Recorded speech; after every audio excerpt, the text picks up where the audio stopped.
see you. Good to see you.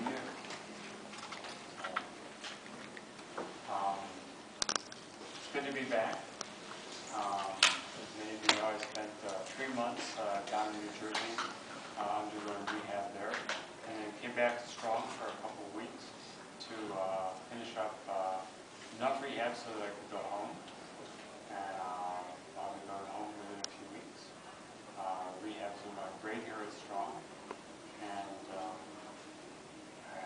available to answer any questions you have. How are you feeling? I'm feeling strong, which is a good thing. That's my fighting weight. Strong is actually really good food, so I gained a couple pounds. They let you order anything you want, whatever you want.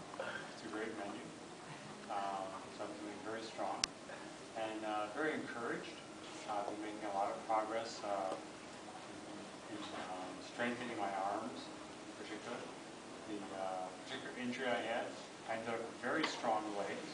I can do all kinds of tricks with my legs and stand up very well. And on the video that we released this morning, you can see me walking on a platform walker, which I've been doing quite successfully.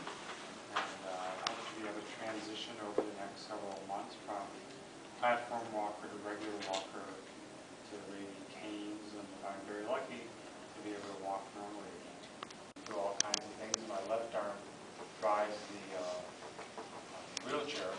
My right arm was very weak. As you can see, I have little wiggles in my fingers, but on Friday I got biceps in my right arm, so I can now lift my right arm up as well. So it's those kind of progression in terms of strength in my arms that I'm really working on here at Strong. How does this compare to just after the accident? Just after the accident, I was totally paralyzed. The only thing I could move was my head.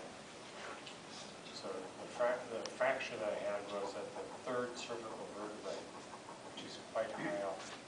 And the consequence of that, really most of my body was paralyzed. So I've been very fortunate to regain as much movement and sensation as you can see today. Do you have any memories of that day? Oh yes, I have perfect memory of the day. I was very fortunate that I was wearing my bicycle helmet, and I didn't even black out. So the helmet did a very good job of cushioning the fall, and I was quite fortunate because many people who suffer injuries like this suffer traumatic brain injury as well as spinal injury. But I was quite fortunate that the only thing that happened was fracturing my vertebrae. But do you remember the accident itself or anything about Yes. Quite well. I was on my bike rounding a curve, and a car was quite a bit over in my side of the lane and forced me off the road. And when I got off the road, my bicycle tire blew out, probably hit a piece of glass or a nail or something. And as I continued to pedal, I ended up going over the handlebars. And that's a common accident in cyclists, to go over the handlebars. And you go over the handlebars and you hit your head. The goal is to begin a transition. Spend some of the mornings here at the medical center. Spend the afternoons doing rehab. And I'll see how much energy I have after rehab to do some more work. Fatigue is part of spinal cord injury. Definitely, well, I think I'm really regaining my strength.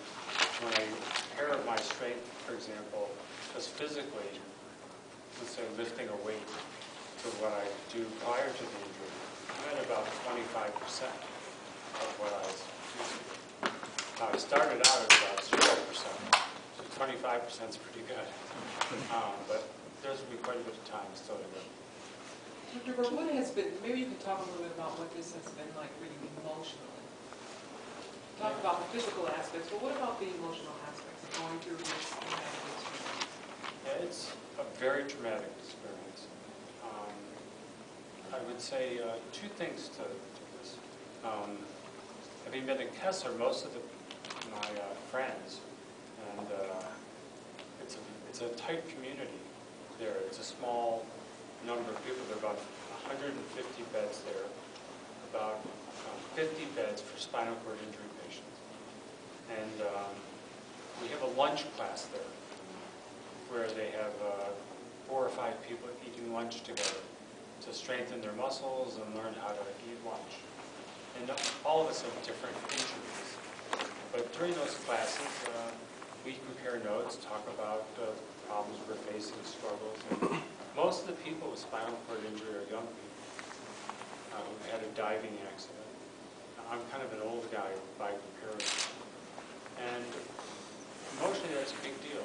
Because if you're a 21-year-old person and you suffer a spinal cord injury and you can't walk, it's a huge loss. Because they haven't had time, really, to establish a career, to have a life, to have a family. So for a young person, a spinal cord injury is in many ways much greater trauma emotion. For me, I had an enormous support system. I had all the people here who, there was an outpouring of support from staff, faculty, from friends.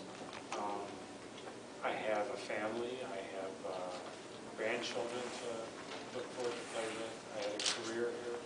So for me, the loss in terms of future was very small.